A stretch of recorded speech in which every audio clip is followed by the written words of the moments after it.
Good morning प्यारे बच्चों, स्वागत है आपका एक बार फिर से विवेकानंद पैरामेडिकल नर्सिंग कॉलेज के इस ऑनलाइन यूट्यूब प्लेटफॉर्म पर। तो आज का सेशन हमारा स्टार्ट होने जा रहा है और इस सेशन में हम अपना टॉपिक स्टार्ट करने जा रहे हैं ब्लड। देख सकते हैं ब्लड टॉपिक आज स्टार्ट करने जा रहे हैं। तो मैं सबसे पहले इस चीज़ में आपको बता देना चाहूँगा कि ब्लड में हम कौन कौन सा टॉपिक को पढ़ेंगे और क्या इसमें इम्पोर्टेंस है, क्या क्या जरूरी है। तो देखिए, सबसे पहला चीज ब्लड क्या है, मतलब कि ब्लड होता क्या है, दैट मीन्स की डिफाइन। ठीक है, उसके बाद फर्स्ट टॉपिक क्या है, डिफाइन। सेकेंड टॉपिक क्या है, तो हम लोग इसका फिजिकल प्रॉपर्टी पढ़ेंगे। फिजिकल प्रॉपर्टी, ठीक है। फिर और क्या पढ़ेंगे, इसका वॉल्यूम क्या होना चाहिए बॉडी। फिर क्या पढ़ेंगे, इसका कंपोजिशन क्या है, कंपोजिशन ऑफ ब्लड। ठीक, फिर जितने भी कंपोजिशन है, कंपोजिशन का ही पार्ट को हम लोग एक एक कर करके सबको अच्छे से पढ़ेंगे। क्योंकि आपको पता है, मैं पहले एक बात आपको बता देना चाहता हूँ कि ब्लड क्यों पढ़ना जरूरी है। आप कल के दिन एज ए नर्स बनोगे या एज ए स्टाफ नर्स बनोगे ही, ठीक है, नर्सिंग ऑफिसर बनोगे, तो उसमें ब्लड का जानकारी होना बहुत जरूरी है। आपके पास कोई भी पेशेंट आएगा तो सबसे पहला आपके पास सीबीसी का रिपोर्ट रखेगा। अब उस रिपोर्ट को देखने के बाद आपको अगर आइडिया नहीं होगा कि डब्ल्यूबीसी क्या है, आरबीसी क्या है, प्लेटिलेट्स क्या है, तो आप कोई भी चीज़ को आइडेंटिफाई नहीं कर सकते।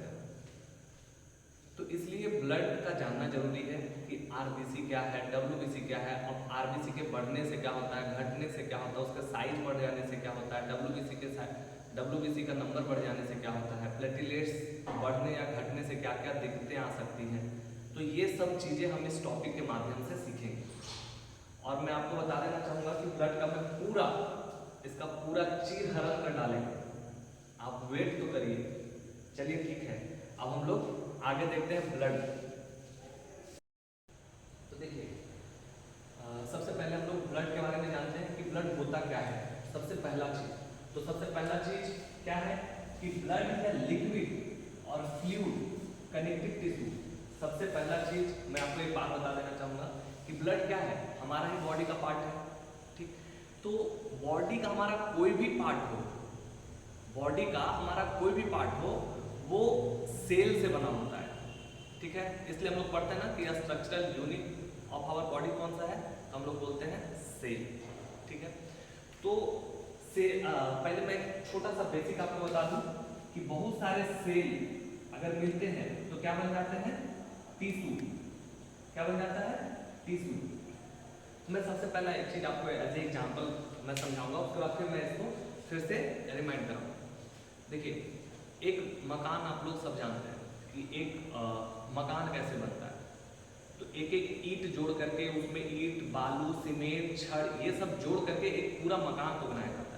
वैसे ही हमारा बॉडी क्या है, एक मकान की तरह है। और हमारा भी जो बॉडी है ये ईंट और सीमेंट, बालू, यही सबसे मिल करके बना हुआ है। अब देखिए उस चीज को हम कैसे प्रूव करते हैं।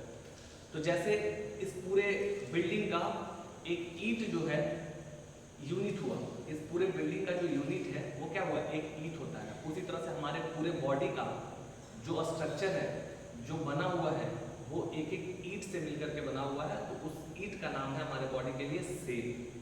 ठीक है, तो जैसे देखिए, अगर ईंट जोड़ दिए तो क्या हुआ, एक दीवार फॉर्मेशन हो गया। एक एक ईंट अगर जोड़ दिए तो क्या बन गया, एक दीवार बन गया। और वही फिर दीवार को जोड़ दिए तो क्या बन जाता है, एक रूम बन जाता है। उसी तरह से हमारा बॉडी में भी एक एक सेल को अगर हम जोड़ेंगे तो एक टिश्यू बन जाएगा। और टिश्यू अगर जोड़ेंगे तो क्या हो जाएगा, एक ऑर्गन बन जाएगा। और अगर ऑर्गन को जोड़ेंगे तो ऑर्गन सिस्टम बन जाएगा। और ऑर्गन सिस्टम को जोड़ेंगे तो हमारा पूरा फुल बॉडी का फॉर्मेशन है। तो उसी तरह से हमने यहाँ पे क्या लिखा है कि ब्लड क्या है, एक तरह का टिश्यू है। तो दैट मीन्स क्या होगा कि ये कहीं ना कहीं सेल से मिल करके टिश्यू बनेगा। तो सबसे पहला चीज समझ में आ गया कि ब्लड क्या है, तो ये लिक्विड है और क्या है, फ्लूइड, लिक्विड फ्लूइड जो भी बोलो। और वो क्या है, तो कनेक्टिव टिश्यू का ही पार्ट है। कनेक्टिव टिश्यू में हम लोग कनेक्टिव टिश्यू हो गया। और चलिए वो टिश्यू का बात है, जैसे मस्कुलर टिश्यू, नर्वस टिश्यू, ये सब आता है उसमें, लेकिन हम लोग कौन सा ये टिश्यू है, तो ये कनेक्टिव टिश्यू है, पहला पॉइंट। दूसरा पॉइंट कि blood is said to be false connective tissue. अब कनेक्टिव टिश्यू है लेकिन कैसा टिश्यू है, तो ये फॉल्स कनेक्टिव टिश्यू है। क्यों? क्योंकि जितने भी कनेक्टिव टिश्यू होते हैं उसके मैट्रिक्स में फाइबर प्रेजेंट होते हैं, बट ब्लड जो ऐसा कनेक्टिव टिश्यू है इसके मैट्रिक्स में फाइबर प्रेजेंट नहीं होता है, इसलिए इसको हम लोग क्या बोलेंगे कि ये कैसा कनेक्टिव टिश्यू है, तो फॉल्स कनेक्टिव टिश्यू है। दूसरा पॉइंट। तीसरा पॉइंट अच्छा, तीसरा पॉइंट क्या है, तो जो हमारा बॉडी में सर्कुलेशन, हमारा बॉडी में जैसे बॉडी में जो पूरा सर्कुलेट कर रहा है वो कौन कर रहा है, ब्लड कर रहा है, ठीक है। तो सबसे पहला चीज, सबसे पहली बार इस चीज के बारे में कौन बताए थे, तो विलियम हार्वे साइंटिस्ट थे, वो बताए थे कि जो हमारा जो बॉडी में जो सर्कुलेशन हो रहा है वो किसका हो रहा है, ब्लड का। और वो सबसे पहली बार कौन बताए थे, विलियम हार्वे साहब। फिर देखिए फोर्थ पॉइंट, ये ह्यूमन बॉडी का रिवर माना जाता है। जैसे रिवर देखते हैं ना, रिवर कहीं रुकता नहीं है, बस चल रहा है चलते रहता है। उसी तरह से हमारे बॉडी में भी जो ब्लड है वो कहीं रुकता नहीं है, वो पूरे बॉडी में सर्कुलेट करते रहता है। तो ऐसे हम लोग कह सकते हैं कि हमारे ह्यूमन बॉडी का रिवर ब्लड को कहा जाता है।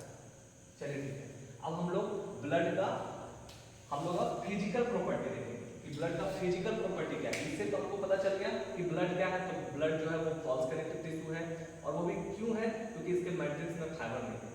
दूसरा चीज ये क्या है, तो ये लिक्विड और फ्लूइड कनेक्टिव टिश्यू है। और ब्लड सर्कुलेशन जो है सबसे पहली बार कौन बताए थे, विलियम हार्वे साहब बताए। और हमारे ह्यूमन बॉडी का रिवर किसको कहा जाता है, ब्लड को कहा जाता है। चलिए अब फिजिकल प्रॉपर्टी देखो, अब हम लोग ब्लड का फिजिकल प्रॉपर्टी जानेंगे कि फिजिकल प्रॉपर्टी क्या होता है।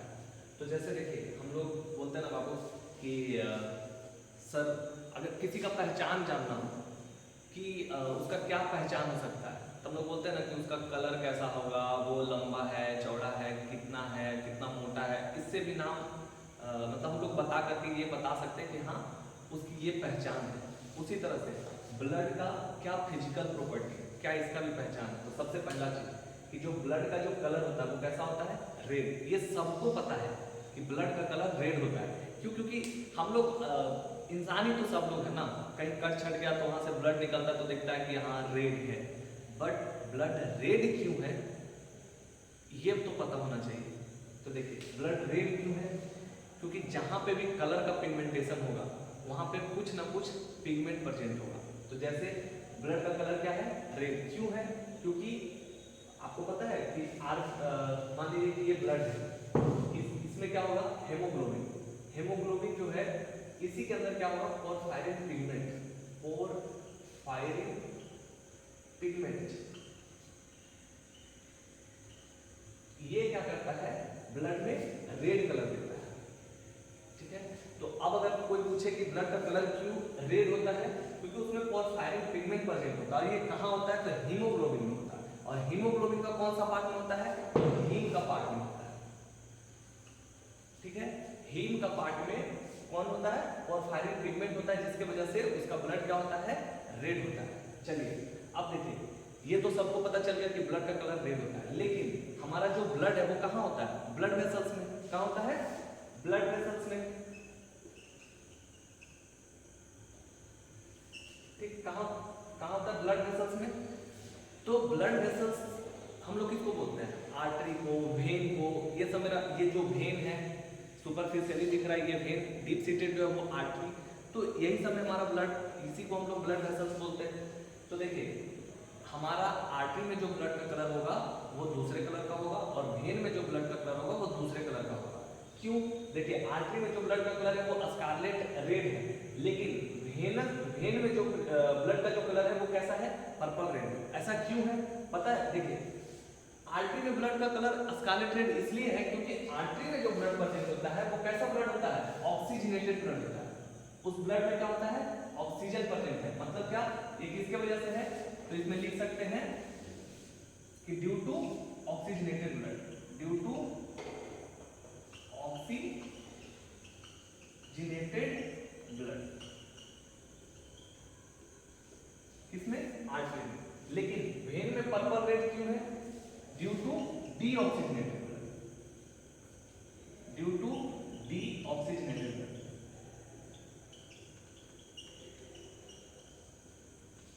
समझ में आया कि ब्लड का कलर रेड क्यों है? क्योंकि पोरफायरिन पिगमेंट प्रेजेंट है कहाँ? हीम वाले पार्ट में।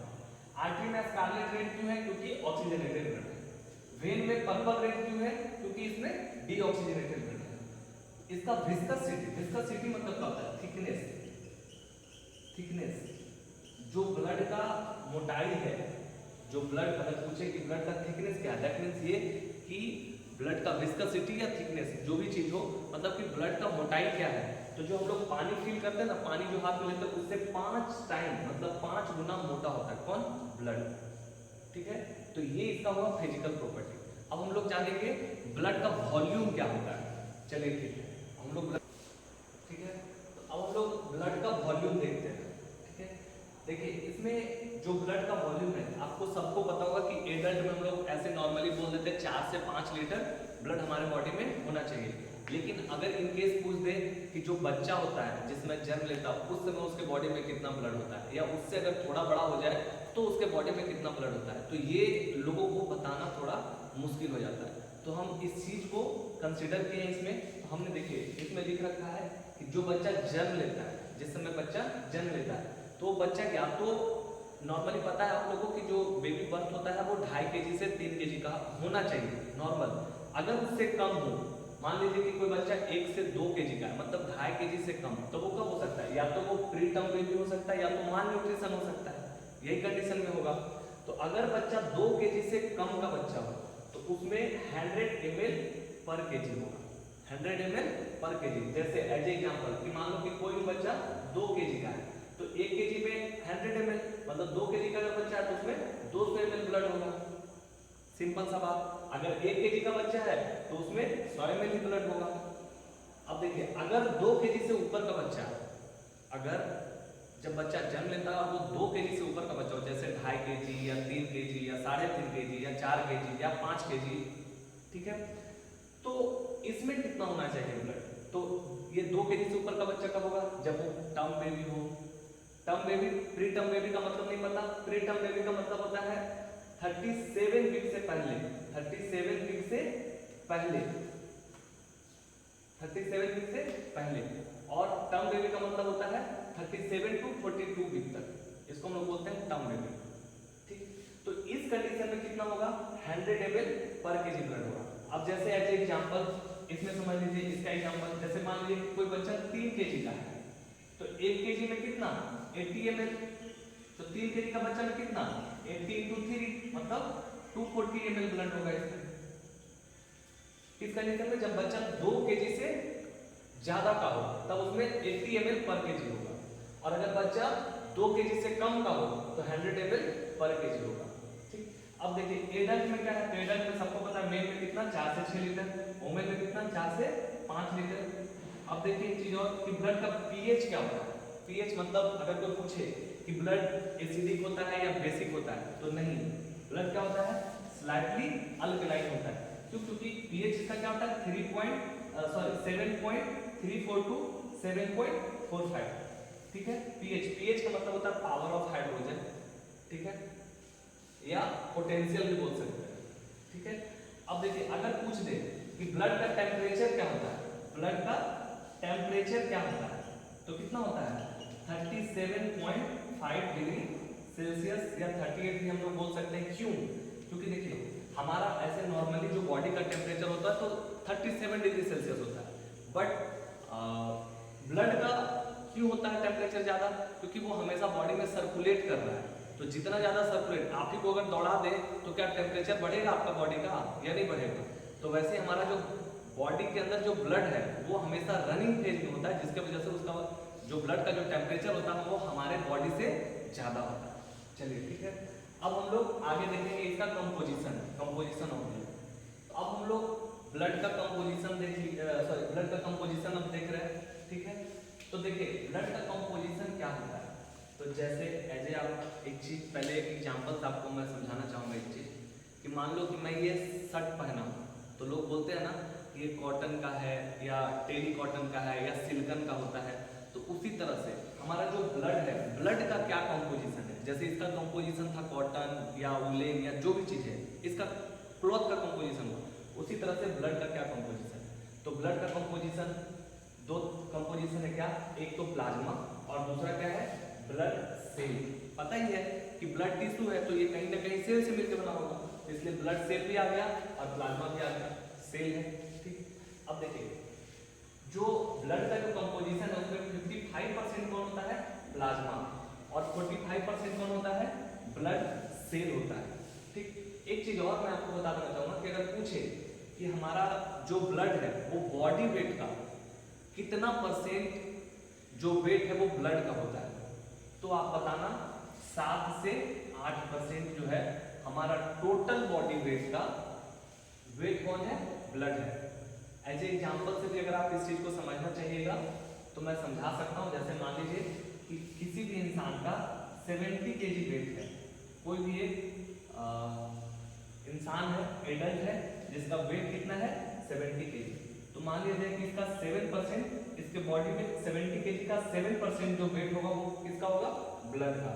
तो हम कैसे उसको निकालेंगे, तो इसका अगर 1% अगर 70 kg का अगर हम देखें तो 7 7 जा 49, मतलब कि 4.9 लीटर, 4.9 लीटर एक, जैसे ये 70 kg का इंसान है, ठीक, तो इसको नॉर्मल होने के लिए कितना 7% उसका बॉडी का जो वेट है उसका 7 से 8% का होना चाहिए, ब्लड होना चाहिए। ठीक, तो उसका कितना होना चाहिए, 4.9 लीटर उसके अंदर हेल्दी होने के लिए उसके अंदर इतना ब्लड होना चाहिए। अगर इससे ज्यादा कम है, मान लिया 4 से अगर ज्यादा कम है तो उसको हम लोग क्या बोल सकते हैं, एनीमिक पेशेंट बोल सकते हैं। ठीक है, तो ये चीज होना चाहिए। अब देखिए अगर कोई बोल दे कि इंसान अगर 100 kg का है या 200 kg का है, अगर मान लीजिए कोई भी इंसान 200 kg का है तो उसका ब्लड क्या, हमको 8% से अगर देखें तो क्या 16 लीटर उसके अंदर ब्लड होना चाहिए, तो होना तो चाहिए नॉर्मली होने के लिए, लेकिन उतना नहीं है। इसके रीजन क्या होता है कि वो पेशेंट हम उसको एनीमिक भी कह सकते हैं। क्यों, क्योंकि देखिए वो इंसान जो 200 kg का वेट होगा, जैसे कोई भी एक नॉर्मल इंसान को देख लीजिए, उसका वेट ज्यादा, उसके अनुसार उसके बॉडी में ब्लड जितना होना चाहिए उतना नहीं हो पाता। उसको 4 सीढ़ी चढ़ने के लिए बोल दो या कहीं पे चलने के लिए बोल दो, वो तुरंत से वो हाफना स्टार्ट कर देगा। क्यों, क्योंकि उसके अंदर उतना अमाउंट ऑफ ब्लड जितना होना चाहिए उतना नहीं है, जिसके वजह से वो नॉर्मल नहीं होगा, वो कोई ना कोई डिजीज से सफर कर रहा हो। तो नॉर्मल होने के लिए 7 से 8% कितना भी बॉडी वेट हो उसका 7 से 8% बॉडी वेट का वेट क्या होना चाहिए, ब्लड होना चाहिए। तो ये आपको एग्जांपल से हमने समझा दिया। अब देखिए इसका कंपोजिशन क्या है, एक तो प्लाज्मा और दूसरा क्या है, ब्लड सेल। अब देखिए प्लाज्मा का क्या क्या कंपोजिशन है, प्लाज्मा भी किसी न किसी चीज से मिलकर बना होगा, तो ये पानी से मिलकर बना है, प्रोटीन से मिलकर बना है, अदर में आता है ऑर्गेनिक और इनऑर्गेनिक, वो हम सबको एक एक करके हम लोग फिर प्रोटीन भी पढ़ेंगे, अदर को भी पढ़ेंगे। ठीक है, अब देखिए ब्लड सेल, इधर पे आते हैं ब्लड सेल। ब्लड सेल कितना होता है, 45%। अब इसमें देखिए ब्लड सेल में भी 3 डिवाइड है, इसमें भी क्या क्या होता है, WBC होता है, RBC होता है और प्लेटलेट्स होता है। अब हम लोग इसका भी फर्दर डिवीजन है, इसका भी फर्दर डिवीजन है, उसका भी है, हम लोग सब एक एक करके देखेंगे। WBC के भी बारे में देखेंगे, RBC के भी बारे में देखेंगे, प्लेटलेट्स के भी बारे में देखेंगे। आपको मैं ये भी बता देता हूँ कि मैं ये सारा चीज आपको डील करूंगा कि WBC अगर बढ़ जाए तो क्या होगा, घट जाए तो क्या होगा, RBC अगर बढ़ जाएगा तो क्या होगा, घट जाएगा तो क्या होगा, प्लेटलेट्स के बढ़ने घटने से क्या होगा। मैं हर एक चीज को कंसीडर करूंगा ताकि आने वाले समय में जब आप एक नर्सिंग ऑफिसर बनो, जब एक आप स्टाफ नर्स जब बनो, तो आपके पास अगर किसी का रिपोर्ट रहे तो उससे आप पता लगा सकते हैं कि WBC अगर बढ़ा हुआ है तो कोई ना कोई इन्फेक्शन हो सकता है, या अगर RBC घटा हुआ है तो उसको एनीमिया हो सकता है, प्लेटलेट्स अगर घट गया तो उसमें हम लोग क्या क्या समस्याएं देखने को मिलेगा। तो ये आपको जानना जरूरी है, तब आप किसी भी पेशेंट का हेल्थ के बारे में भी आप बता सकते हैं। चलिए ठीक, अब देखिए चलिए अब बहुत ज़्यादा समय हो गया है तो मैं अब इसको यहीं तक रहने देता हूँ, फिर मैं नेक्स्ट सेशन में इसको आगे कंटिन्यू करूँगा, हर एक चीज़ को एक एक करके मैं नेक्स्ट सेशन में कंप्लीट करूँगा। चलिए ठीक है, थैंक यू।